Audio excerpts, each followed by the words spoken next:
नमस्कार दोस्तों, मैं संतोष सर यूट्यूब के अपने चैनल तथागत आईएएस एकेडमी में आपका स्वागत करता हूं। दोस्तों, हमारा पिछला वीडियो जलियांवाला बाग हत्याकांड पर आधारित था। इस वीडियो में हमने प्रारंभ से लेकर के और रवींद्रनाथ टैगोर की अवार्ड वापसी तक का विवरण दिया था। अब हम अपने अगले वीडियो में आगे की भूमिकाओं पर चर्चा करेंगे, जिनमें जनरल डायर की भूमिका पर और उसकी पृष्ठभूमि पर भी चर्चा करेंगे। तो दोस्तों, अपना वीडियो शुरू करते हैं।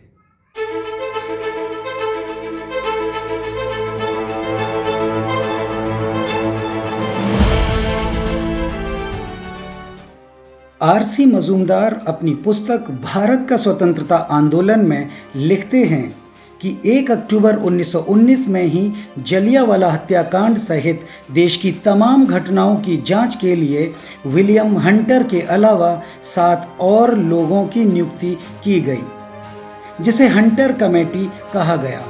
इसमें 5 अंग्रेज सदस्य थे, जैसे lord Hunter, George Rankin, W.F. Rice, major general George Barrow और थॉमस स्मिथ, तथा 3 भारतीय सदस्य सर चिमन लाल सीतलवाड़, साहबजादा सुल्तान अहमद और जगत नारायण शामिल थे, जो जनरल डायर के कुकृत्यों की जांच करेंगे कि उन्होंने जो किया वो सही था या गलत।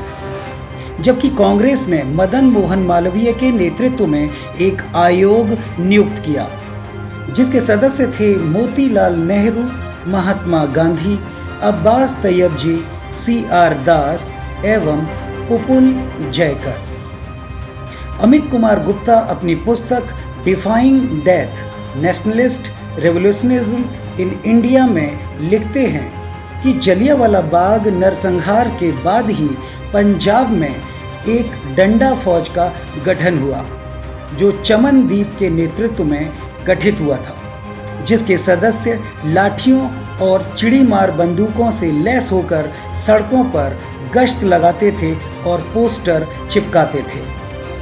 हंटर कमेटी की रिपोर्ट 8 मार्च 1920 में सार्वजनिक की गई और जनरल डायर को आरोपी और एकदम गलत बताया गया और दोषी जनरल डायर को 3 मार्च 1920 को सेवानिवृत्त कर दिया गया। इतिहासकार इंदु बंगा के अनुसार जनरल डायर की मौत आर्टेरियोस्क्लेरोसिस यानी धमनियों की बीमारी और सेरेब्रल हेमरेज से 1927 में हो गई, जबकि ओ ड्वायर अपना जीवन लंदन में बिताने लगे। लेकिन 13 मार्च 1940 का दिन उनकी जिंदगी का आखिरी दिन साबित हुआ। ऊधम सिंह ने कैक्सटन हॉल में उनको गोली मार दी। ऊधम सिंह क्रांतिकारी थे और जलियांवाला बाग नरसंहार के वक्त बाग में मौजूद थे। वह एक गोली लगने से घायल भी हो गए थे। ऊधम सिंह को 1940 में लंदन में फांसी की सजा दे दी गई। ऊधम सिंह के कृत्य को विदेशी मीडिया के साथ साथ भारतीय अखबार अमृत बाजार पत्रिका ने भी सराहा था, लेकिन गांधी जी और नेहरू जी ने ऊधम सिंह के इस कृत्य की भर्त्सना की थी। बाद में जवाहरलाल नेहरू ने साल 1952 में ऊधम सिंह को शहीद का दर्जा दिया था। 1919 में जलियांवाला बाग पर करीब 30 लोगों के परिवार का अधिकार था। इस बाग को 1923 में लोगों ने चंदे की रकम से खरीदा था, जिसकी लागत 5,65,000 रुपए थी। इस स्थान पर एक स्मारक बनाने की जिम्मेदारी अमेरिका के वास्तुकार बेंजामिन पोल्क को दी गई, जिन्होंने इसका डिजाइन तैयार किया। इस स्मारक का उद्घाटन 13 अप्रैल 1961 को भारत के राष्ट्रपति डॉक्टर राजेंद्र प्रसाद ने किया था। इस स्मारक को बनाने में करीब 9 लाख रुपए का खर्चा आया था। ब्रिटिश लेखक एल्फ्रेड डेयर ने अपनी किताब Amritsar the massacre that ended the Raj में कहा है कि 55 वर्षीय डायर भी बाकी लोगों की तरह ही थे। डायर के बॉडीगार्ड सार्जेंट विलियम एंडरसन ने कहा था कि भीड़ ऐसी लग रही थी जैसे सफ़ेद कपड़ों की झड़ी जमीन पर गिरी हो। पंजाब के पटियाला के महाराज भूपिंदर सिंह के दीवान जर्मानी दास ने अपनी पुस्तक महाराजा में वर्णन किया है कि राजा भूपिंदर सिंह की जलियांवाला बाग हत्याकांड में संदिग्ध भूमिका थी। 1918 में राजा को ब्रिटिश सरकार ने मेजर जनरल के मानद पद पर तैनात किया था। हालांकि इस पुस्तक को काफ़ी निंदनीय माना जाता है। इस पुस्तक में राजा की घोर अय्याशियों का वर्णन भी है। वहीं खुशवंत सिंह पुस्तक द मैग्निफिकेंट महाराजा में राजा भूपिंदर सिंह पर टिप्पणी करते हैं कि वह एक हठी, धमकाने वाला, एक भद्दा, शराबी, महिलावादी और परोपकारी था। पंजाब के इतिहास में विशेषज्ञ इंदु बंगा का कहना है कि डायर का जन्म और पालन पोषण पंजाब में ही हुआ था। वह जितनी अच्छी अंग्रेज़ी जानते थे उतनी ही अच्छी हिंदी व पंजाबी भी जानते व समझते थे।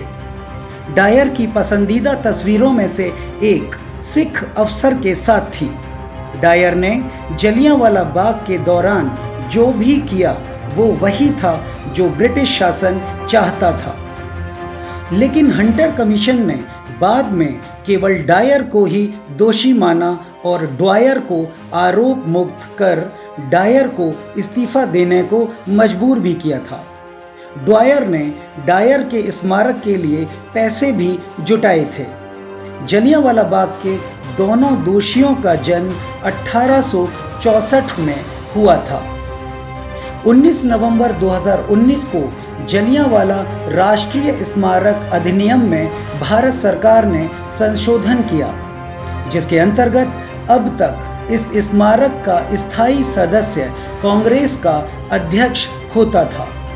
अब यह प्रावधान किया गया है कि यदि लोकसभा में विपक्ष का कोई नेता नहीं होता है तो केवल सबसे बड़े विपक्षी दल के नेता को ट्रस्टी बनाया जाएगा।